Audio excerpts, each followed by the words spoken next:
Boa noite a todas as pessoas que nos assistem aqui no Facebook da Tenda. Boa noite, Érica, nossa convidada, querida amiga. Boa noite, Nis. Boa noite, Marco. Boa noite a todos, a minha amiga Cris, a minha amiga Nis. E hoje temos o prazer de receber a Érica Monteiro, nossa amiga de longa data, que já estava programado já o ano passado, e agora a gente conseguiu trazer essa super mulher para conversar com a gente sobre educação e neoliberalismo. A Érica é graduada em Ciências Sociais pela Universidade Estadual do Oeste do Paraná. Ela é pós-graduada em História e Sociedade pela Universidade de Maringá, mestre em Educação pela Universidade Regional de Blumenau e atualmente doutoranda do programa de pós-graduação em Sociologia e Política da Universidade Federal de Santa Catarina. E ela desenvolve pesquisas principalmente com os temas educação, biopolítica, currículo, ensino de sociologia no ensino médio e também estuda as parcerias públicos-privadas na educação. E também ela é pesquisadora associada da Sociedade Brasileira para o Progresso da Ciência, a SBPC, e pesquisadora do Observatório do Ensino Médio em Santa Catarina, a OMESC, e atualmente também é professora efetiva do quadro do Magistério Público Estadual de Santa Catarina. Então, Érica, é um prazer te receber e quero passar a palavra ainda para minha amiga Nis. É um Obrigado. privilégio ter a Érica, essa mulher aqui conversando com a gente hoje. Érica, fala um pouco pra gente sobre um pouco dessa tua trajetória, tu faz tantas coisas, contextualiza pra gente como que foi essa tua caminhada. Boa noite para vocês, meus amigos, né, Marco, Cris, Nis, amigos de longa data que o mestrado me trouxe, né? Estou bastante feliz de estar aqui conversando com vocês, com quem está assistindo, né? Nis, eu gosto muito de enfatizar sempre que eu falo que eu sou fruto, eu sou cria da escola pública. Né? Eu a vida toda estudei na escola pública, desde do prézinho, né? Fiz o ensino médio, fundamental, na escola pública. Eu gosto de enfatizar isso porque eu sou professora da escola pública também, né? E eu vejo uma distância muito grande entre a educação pública e a universidade, sobretudo a universidade pública também, né? O áudio está falhando, Nis? Um pouquinho, sim, Bastante? cortando. Tá, deixa eu ver, eu tenho aqui um fone, deixa eu tentar testar ele e ver se melhora. Agora melhorou, Érica. Talvez tu mais Melhorou? próximo. Mas isso. Uhum.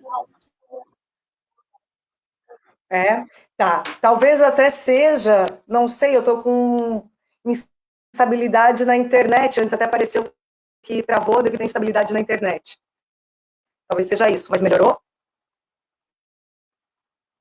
Agora Então falhou tá. um pouco de novo. Mas vamos tentar, vamos Que indo. coisa, né?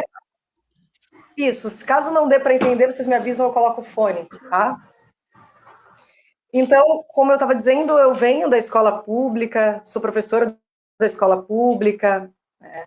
Fiz ciências sociais meio ao acaso, né? Na verdade, a minha primeira opção de graduação era em teatro, estudei para fazer teatro, e por acaso fui parar nas ciências sociais, porque na universidade que eu estudei, como ela é estadual, na época, o governador vetou a abertura do vestibular para o curso de teatro.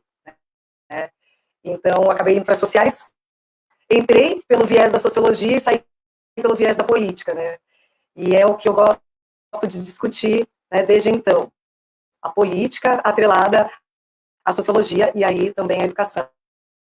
Então, no mestrado, a minha pesquisa, basicamente, ela caminhava aí por tentar identificar, né, as relações de poder no ensino da sociologia, no ensino médio integral, em tempo integral, que é um projeto do Instituto Ayrton Senna em Santa Catarina. Então, eu fiz essa análise das parcerias público-privado e como a sociologia foi concebida nessa parceria. Né?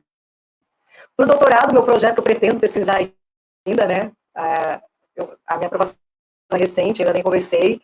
Eu quero dar seguimento a essas pesquisas, né, que eu tenho desenvolvendo desde o mestrado, e aprofundando aí nas competências socioemocionais e os agenciamentos das competências socioemocionais emocionais para as correções dos futuros desvios sociais dos adolescentes, né? Então, no currículo do novo ensino médio, da BNCC e tudo mais, né? Então, discutir um pouco sobre essas tecnologias pedagógicas psicologizantes dentro da educação, né?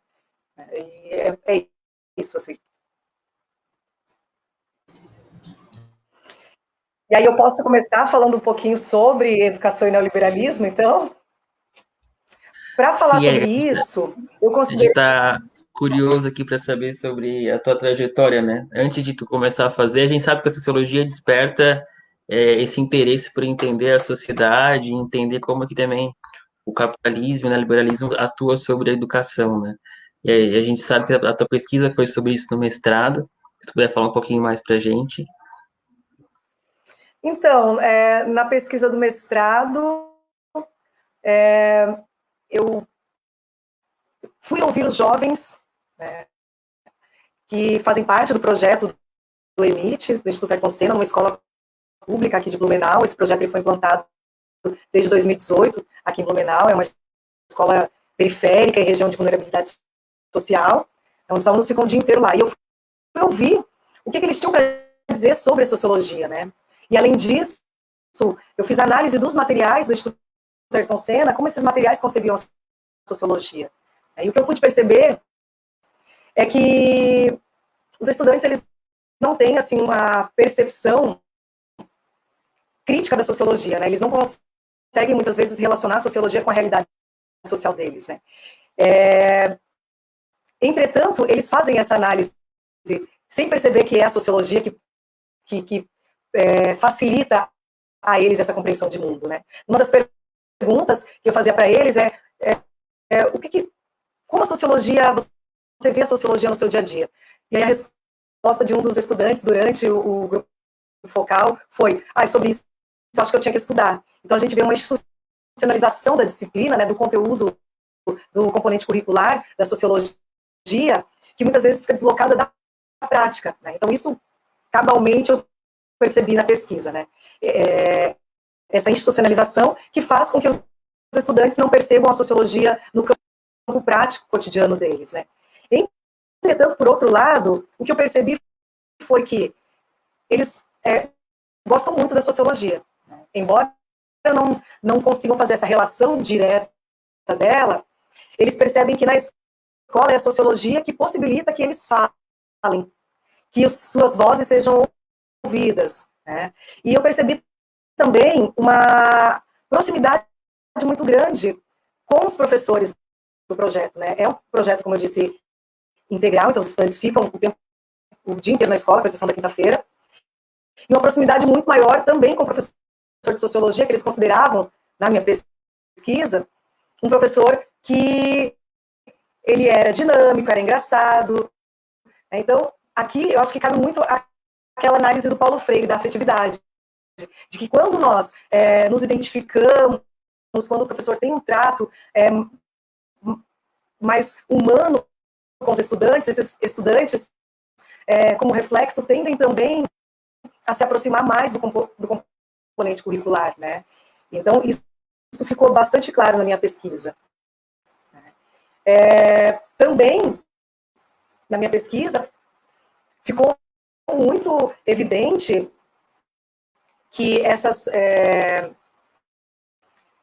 ações governamentais que usam da educação como um espaço de desenvolvimento, de aplicação dessas tecnologias, elas estão cada vez mais latentes e elas são muito eficientes, né? Então, quando o Instituto Ayrton Senna propõe as competências socioemocionais, o protagonismo, isso se reflete também na conduta dos estudantes, né?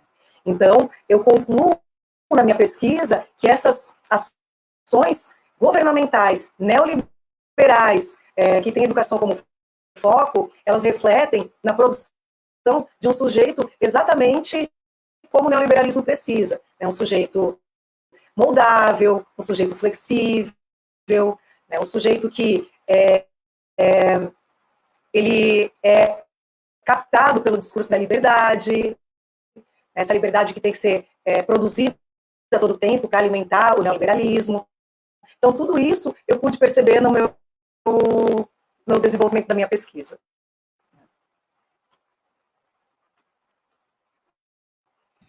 Ô, Érica, antes de tu entrar mais a fundo no tema do neoliberalismo e o vínculo com a educação, acho que seria legal se tu quiser colocar o fone para melhorar um pouco a gente te ouvir. E eu não sei, para quem nos assiste que não é muito próximo da área acadêmica, né? Talvez algumas pessoas que estão na educação, mas que não têm pesquisas na área de mestrado, doutorado. Quando a gente fala assim do conceito de neoliberalismo, que agora é muito comum, né? As pessoas fazerem uma crítica da mesma forma que crítica ao capitalismo, tu conseguiria dizer para a gente um pouquinho, assim, em poucas palavras, não tão acadêmico, mas só para as pessoas entenderem o que seria esse neoliberalismo quando a gente está vinculando ele à educação, de uma forma bem próxima, assim, de um diálogo mesmo, assim. Estou me sentindo naqueles call centers, sabe? Melhorou a qualidade do som? Então tá, de volta ao passado, eu trabalhei como call center um tempo. Tá, vamos lá. Só o finalzinho ali eu perdi, Cris, que eu estava colocando fone, se eu conseguiria falar sobre o neoliberalismo, é isso? Isso, se tu conseguir, assim, como um diálogo, uma conversa mesmo, tentar só explicar para quem nos ouve e não tem acesso a pesquisas ou não é da academia, mais ou menos como elas podem compreender o que seria esse neoliberalismo que a gente vai tratar aqui hoje na tua fala. Então tá. Cris, aqui é preciso que eu destaque, então, que o meu aporte teórico é Michel Foucault. Por que eu faço isso? Porque a compreensão que o Foucault tem de neoliberalismo não é a mesma compreensão, por exemplo, que Gramsci tem de neoliberalismo, que os estudiosos críticos vão ter sobre o conceito de neoliberalismo. Eu trago aqui, então, o conceito de neoliberalismo menos ligado a uma doutrina econômica, como muitos concebem, né, muitos estudiosos concebem como uma doutrina econômica, como um sistema econômico. Eu trago mais como um modo de vida. É um ethos. O Veiga Neto, ele traz bastante o emprego desse termo, ethos. Por quê? Porque o neoliberalismo, ele não se concebe apenas, então, nessa linha de estudos que eu sigo, como uma doutrina que rege ou regulamenta a economia de um Estado, ou de uma sociedade. Não, ela, na verdade, atravessa a vida dessas pessoas e em todas as relações que essas pessoas estabelecem, esse ethos, ele faz parte, né? Então, por isso é um modo de vida, né? Para alguns estudiosos do neoliberalismo, ele vai caminhar mais como eu falei antes, um sistema econômico. Então, é como se fosse um regime econômico que vai estabelecer como um país ou um Estado regulamenta, rege o seu comércio, né, as suas relações trabalhistas. E para mim, não. Para mim é muito mais do que isso, né? O neoliberalismo, ele não está restrito apenas a essas questões, mas muito mais, ou também na maneira como as pessoas estabelecem o diálogo, né, nas relações de poder, que não é um poder que ele é vertical, é um poder muito mais capilar.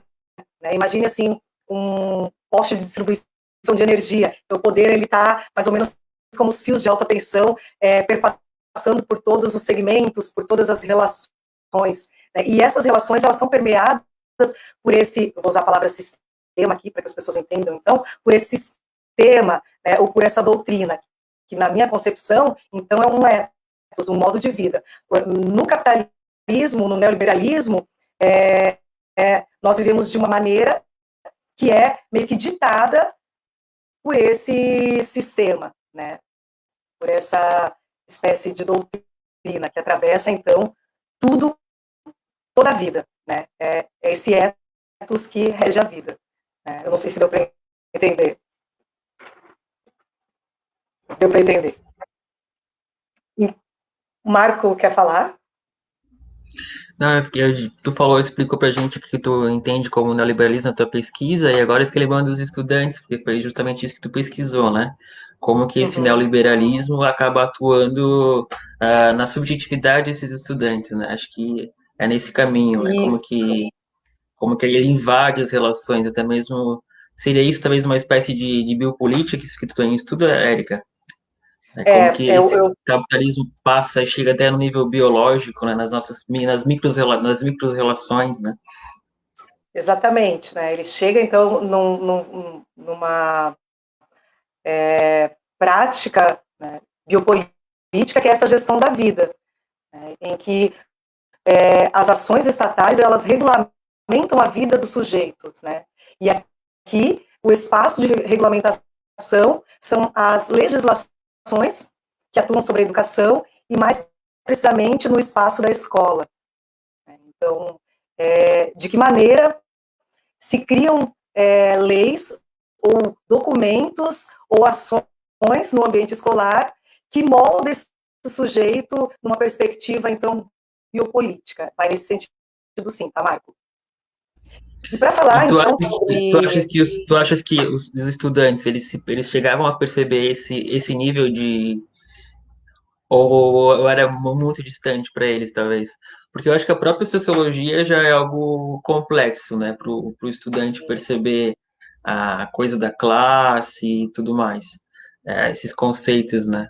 E isso que tu trazes, para quem está nos ouvindo, eu acho que também é algo muito novo, porque a gente acaba não ouvindo muito isso fora do ambiente acadêmico, né? Então, como que tu percebe, assim, que os estudantes percebem, como que tu percebe eles desenvolvendo a sua própria subjetividade, né, em relação ao neoliberalismo? No projeto, Marco, eu diria que os estudantes foram completamente captados, assim, pelo projeto neoliberal do EMIT, tá? Ao ponto de que eles não percebiam essa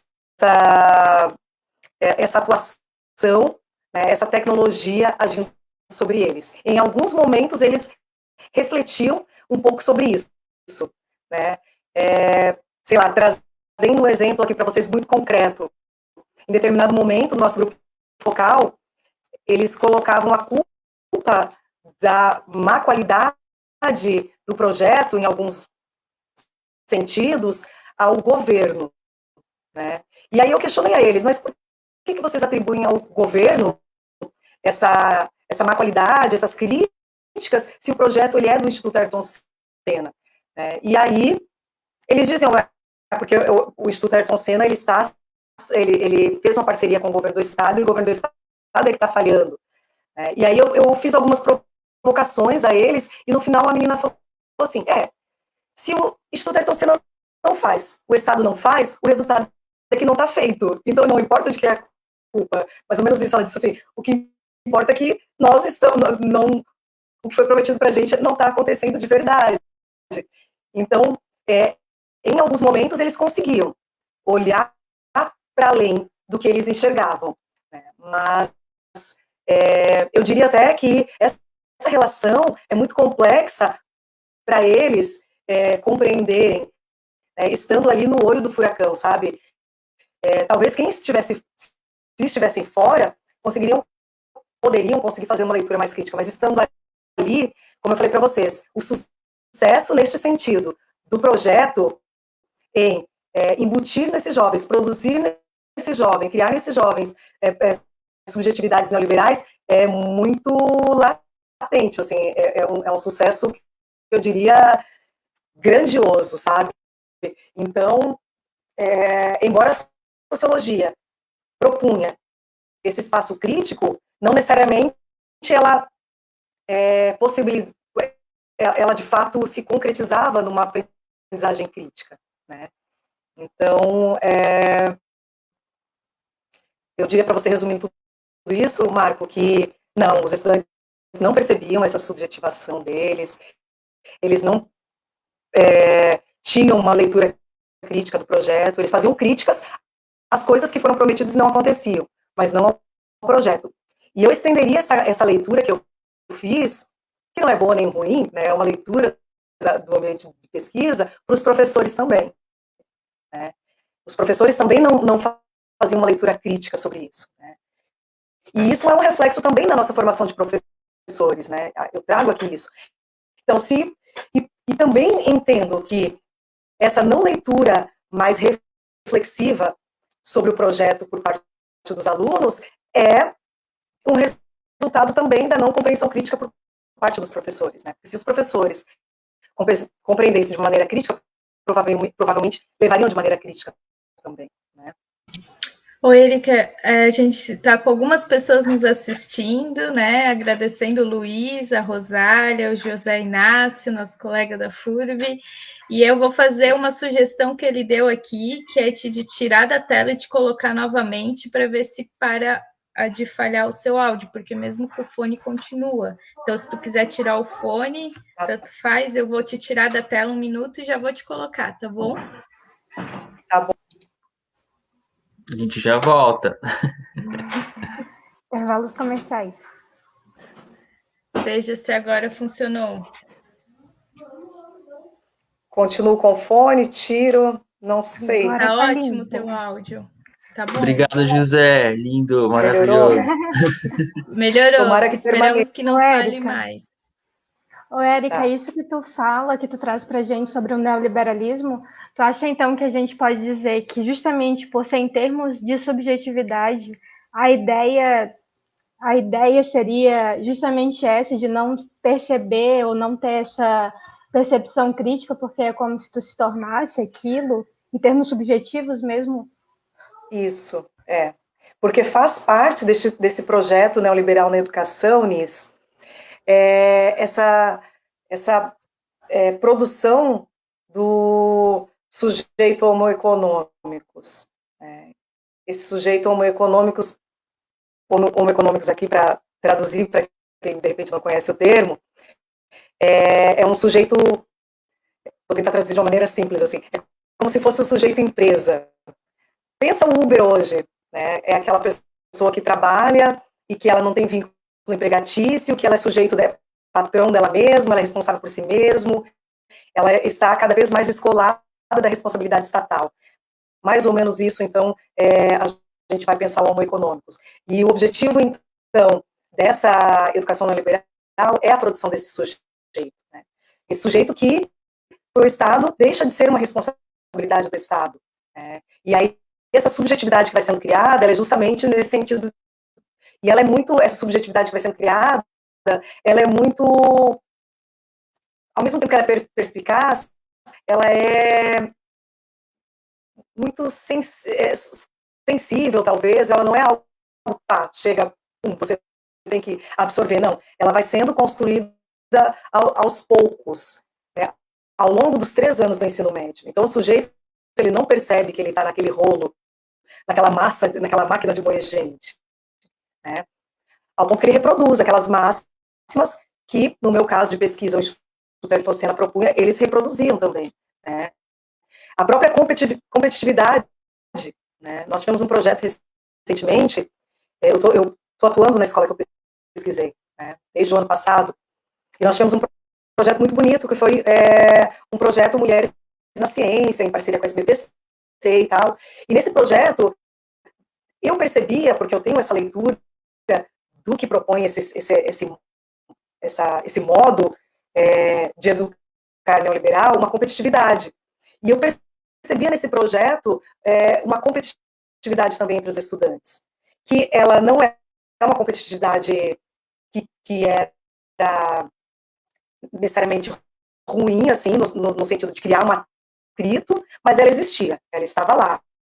Né? Em certa medida, alguns professores poderiam lê-la como uma competitividade saudável entre os estudantes. Sabe aquela coisa meio que, não era isso, mas para exemplificar, de você colocar no mural da escola as melhores notas dos estudantes, os estudantes, para eles poderem ir vendo o painel de notas lá, e no próximo bimestre, trimestre, eles terem as notas maiores ainda para estarem naquele mural, mas ou menos nesse sentido que atua. Né? Aí, no projeto, os estudantes, eles tinham uma certa competitividade, no sentido também de dizer, o outro não está fazendo, né, falta responsabilidade do outro. Então, palavras como essas, responsabilidade, autonomia, protagonismo, elas estão muito latentes e são agenciadas o tempo todo, né, para desse sujeito.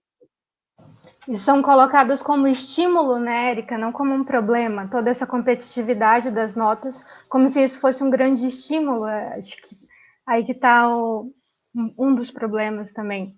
E eu acho que atinge nível de subjetividade justamente pelo jeito que é colocado. A nossa amiga Nis, que é psicóloga, eu fico pensando justamente nisso, assim, que parece uma coisa muito comportamental, né, tipo, de estímulo e resposta, e nesses estímulos ir moldando isso que tu trazes, que a subjetividade, o caráter, né, um sujeito que é ativo, que é proativo, e a gente começa a ver também surgir as palavras novas, né, a proatividade, a independência, a autonomia, como estavas dizendo. Mas a gente consegue entender da tua crítica, Érica, mas como que tu analisa isso de fato na realidade? Tu vê isso como algo, a tua pesquisa vê isso como algo positivo ou negativo em relação aos estudantes, ou não? Então, Marco, eu faço uma leitura negativa disso, mas não necessariamente que seja, né? A minha leitura, ela é negativa. Até a valorização do tempo, né, no próprio projeto, nos próprios textos dos novos documentos de educação, eles são ressaltados. Ora, o que é o tempo numa sociedade como a nossa? Tempo é dinheiro, então o estudante, ele desde sempre, desde muito cedo, tem que aprender a valorizar esse tempo, né? E com a valorização desse tempo, ele produz, ele é responsabilizado, ele é engolido pelo discurso da autonomia e ele se torna responsável pelo próprio destino. Por que considera negativo? Como é que você vai considerar uma adolescente, e eu fico aqui com os adolescentes porque é a minha área de pesquisa e minha atuação, de 16, 14, 18 anos, responsável pelo próprio destino. Né? A gente cai aqui em uma espécie de discurso meritocrático se a gente caminhar para esse viés. Né? Então, por isso eu faço uma leitura crítica. Né? Essa responsabilização do sujeito pelo próprio futuro, a gente não pode esquecer que ela é uma dobradiça da governamentalidade, né? Porque o sucesso e o fracasso, então, do indivíduo só depende dele. Né? É um mergulho no discurso da meritocracia, né? Que a gente tanto rebate, tanto provoca os alunos a pensarem também. Né?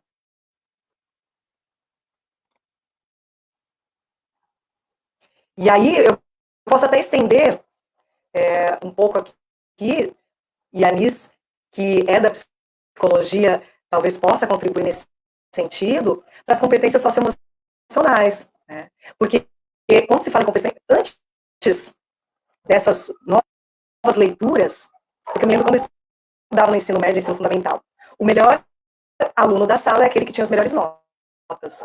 É aquele que estava sempre falando, né? Aquele que estava sempre predisposto a colaborar com a aula. Hoje não mais, esses novos documentos. Ter boas notas não significa muita coisa. Por quê? Se eu tenho boas notas, mas eu sou um aluno ou uma aluna quieto demais ou quieta demais, isso também é nocivo para o mercado. Então, eu tenho que começar a pensar para além dos adultos com autocontrole, capaz de sujeitar as instabilidades do mercado, a se moldar esse mercado o tempo todo, eu tenho que começar a me preocupar que esse aluno, ele tem que ser um aluno também que consiga se virar, que consiga dialogar. Então, um aluno quieto demais se torna um problema, se torna uma pedra também no Estado, né? E aí a gente vai ter, como competência socioemocional, perseverança, né? Quando que nós imaginaríamos que perseverança seria colocado como algo a ser desenvolvido pela educação escolar, né? A colaboração, gente, autonomia, esses termos são termos que foram rebuscados das teorias de educação, e eles são esvaziados e outros sentidos são dados a esses termos. Então a gente reproduz esses termos muitas vezes sem pensar sobre o que ele significa, achando que ele significa aquilo que nós compreendíamos no passado, não mais. Então, o autocontrole, a extroversão, são adjetivos, né, que são agenciados dentro dessas competências socioemocionais, né? E essa visão, ela está muito relacionada aos saberes ligados à psicologia e à economia, né? Um cidadão, um sujeito, sem essas competências plenamente satisfatórias na nossa sociedade atual, né, ele tem uma grande chance de permanecer sob a tutela estatal, né, o que é um problema. Então, diante disso, o Estado usa a escola como um espaço de ações de governamentalidade para que se desenvolvam essas subjetividades, né, conduzindo esses adolescentes por meio de estratégias que potencializam o desenvolvimento dessas competências, neste caso socioemocionais, para reduzir esses riscos futuros. Então, se eu produzo um adolescente com autocontrole, extrovertido, os riscos desse adolescente permanecer precisando de auxílio emergencial é muito menor, não é verdade? E essas são as estratégias de governamentalidade nessas ações colocadas na escola neoliberal. Não apenas no projeto, mas na própria BNCC, no próprio documento da reforma do ensino médio. Procurem lá na reforma do ensino médio da BNCC, esses termos estarão lá. E aí você, talvez, como eu disse, os lerá com uma compreensão do passado, mas não. Esses termos, eles têm um novo sentido nessa sociedade que quer produzir um adolescente para o século XXI. Né? O que, para mim, também é meio que sempre me incomoda eu falar de século XXI, né? Porque esse século está começando. Né? Então, como eu posso produzir um sujeito para um século que está começando agora? Mas é importante que se faça alguma coisa agora para que no futuro a gente tenha esse tipo de sujeito. Né?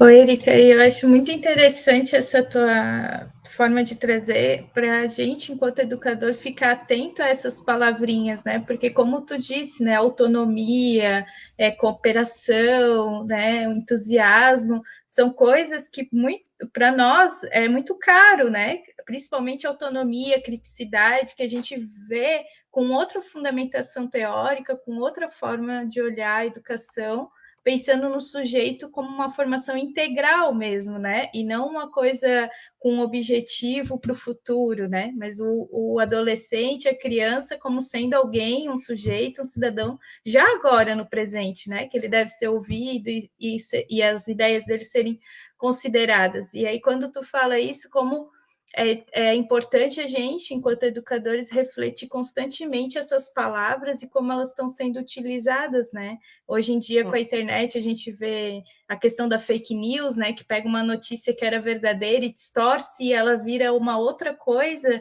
mas as palavras são as mesmas, né?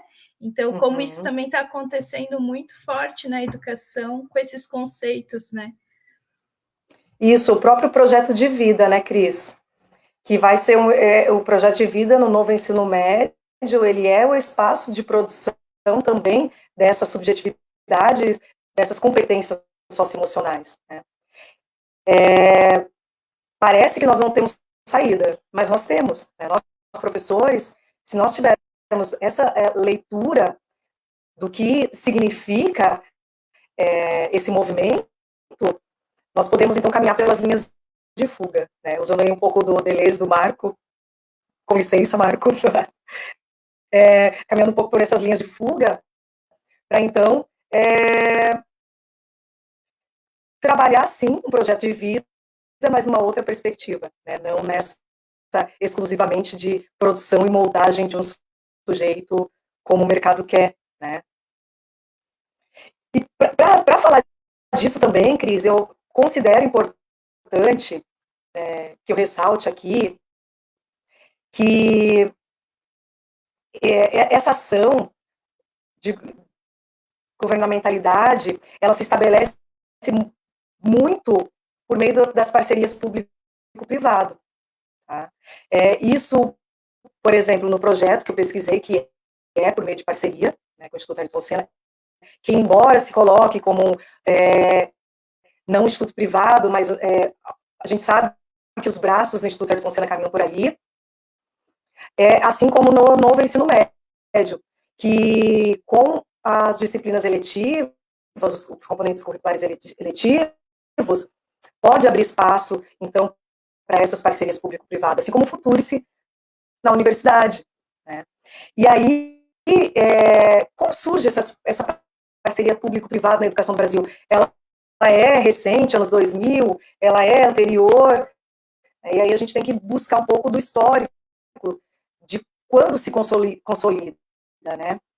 E aí eu considero muito importante falar que ela vem aí desde a década de 1990, no governo Fernando Henrique Cardoso, e aí também eu faço aqui a crítica a gente acompanhar essas medidas que são votadas, né? Por quê?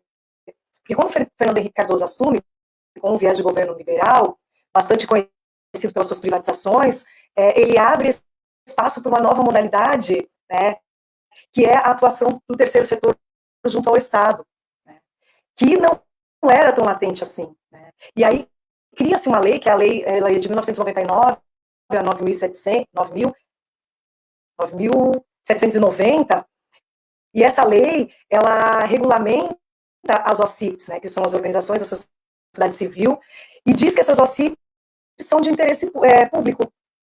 Né. No ano seguinte, acontece uma outra coisa, que é a Lei de Responsabilidade Fiscal, no ano 2000.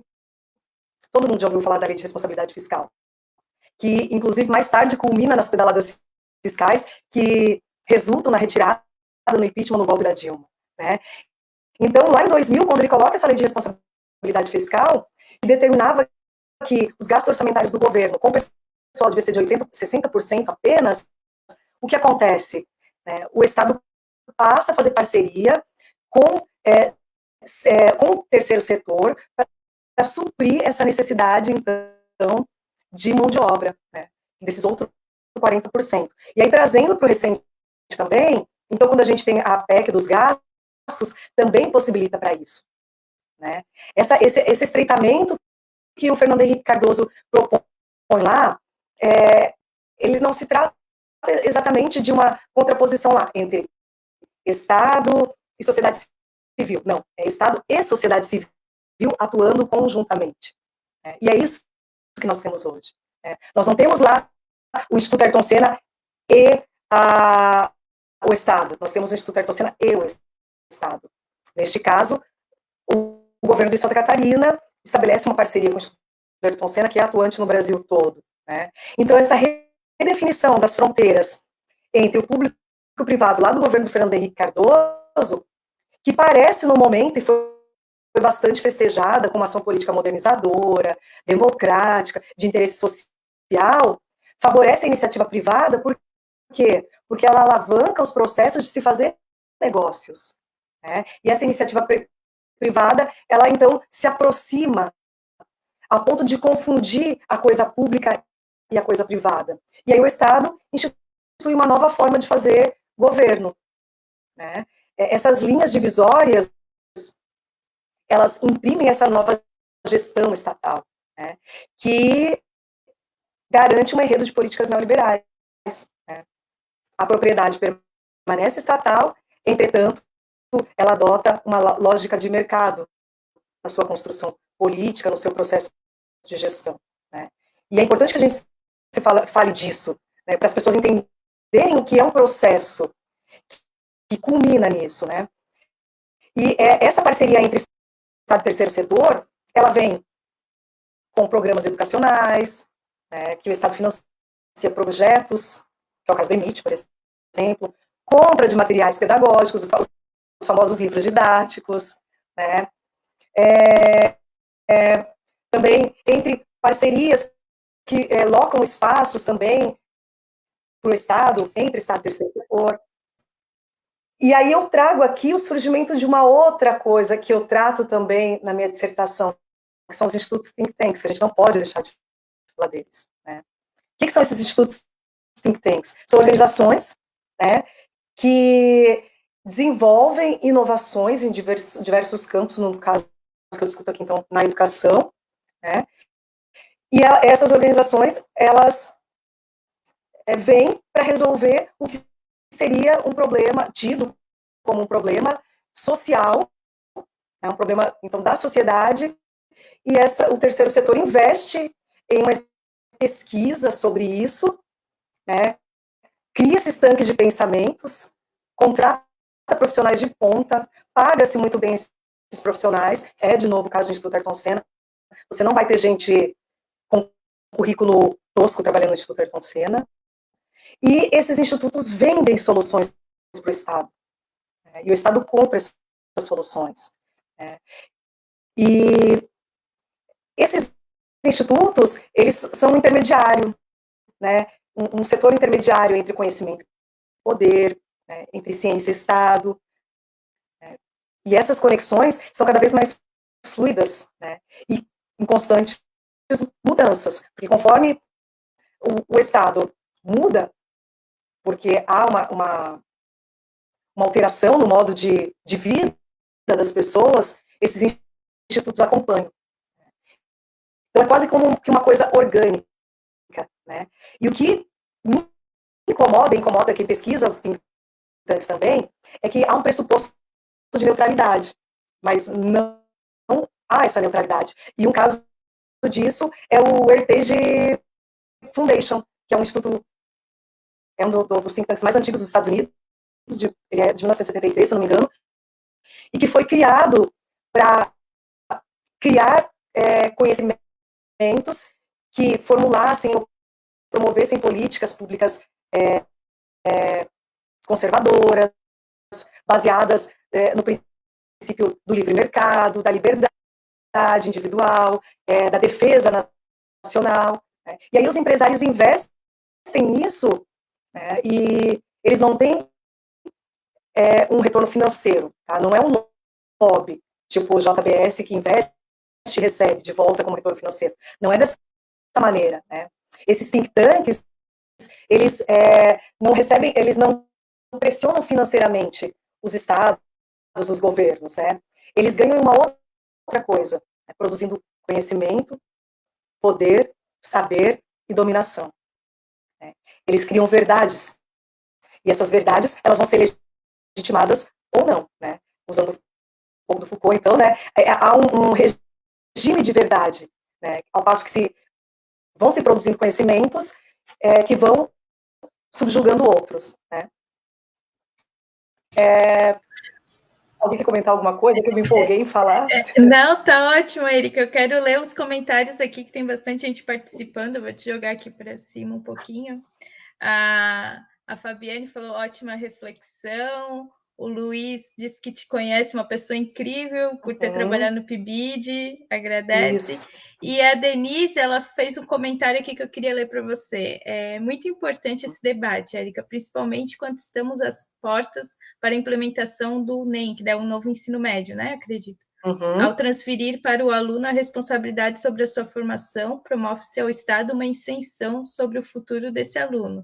Quando você permite que ele escolha o seu percurso pedagógico, ao mesmo tempo que se promove uma formação parcial, permite-se que, no futuro, ele seja responsabilizado por ter feito uma escolha ruim. Né? Justamente. O José também aqui agradecendo, está arrepiado com a sua fala.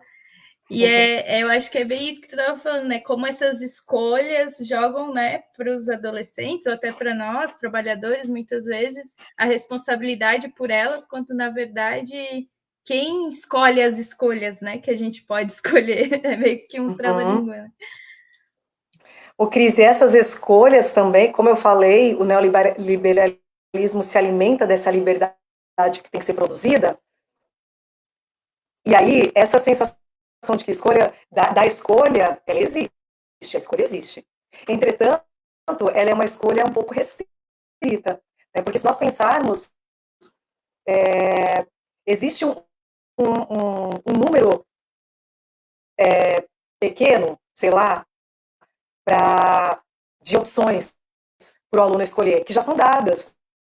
Então, até que ponto essa escolha de verdade é uma escolha? Ela é uma escolha, isso eu não nego, e ninguém pode negar, porque o estudante escolheu o que ele quer fazer. Entretanto, ela é uma escolha delimitada, né? Pré-determinada.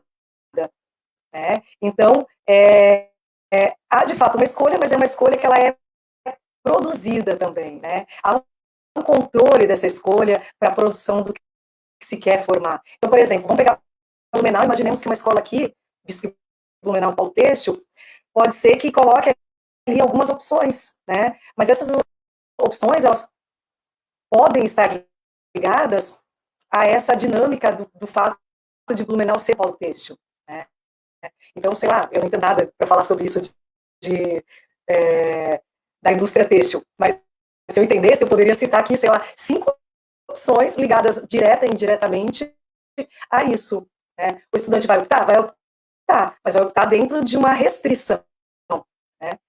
Então, há uma inteligência muito grande, né? Por isso o neoliberalismo é esse ethos, é esse modo de vida, né? Escolher faz parte do neoliberalismo, né? Entretanto, delimitar essa escolha também faz parte do neoliberalismo, né? Nós temos escolas em São Paulo, escolas tradicionais, que possibilitaram 100 e poucos itinerários eletivos para os estudantes. E você imagina uma escola com 100 e poucas opções para o estudante escolher. É um número gigante. Enquanto nós aqui estamos trabalhando com um número, sei lá, de 10, sei lá, mais ou menos isso, né? Que são dadas pelo Estado. O Estado meio que, na escola, pelo menos em que eu estou atuando, o Estado estabeleceu algumas eletivas, os estudantes puderam votar dentro do que os professores escolheram para ministrar de eletiva, né? Então, por exemplo, na minha escola foram 4 eletivas. Então, a gente tem aqui uma dinâmica, de novo, olha só, da produção do conhecimento, da produção do saber e do poder muito forte aqui, né? E o novo ensino médio, como a Denise citou, é um reflexo disso, né? E é isso mesmo. Fazer uma escolha ruim é uma responsabilidade sua também, né? Então, por isso, também há essa preocupação por parte do Estado em a todo instante lembrar o estudante que a vida dele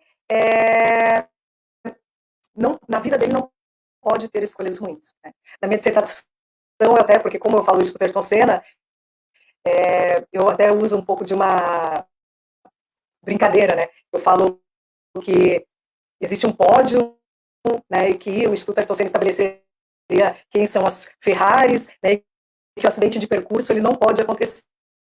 E por isso o estudante tem que ser orientado para que esse acidente de percurso não aconteça, né? E por aí vai, né? Só para finalizar aqui, para amarrar minha fala dos think tanks com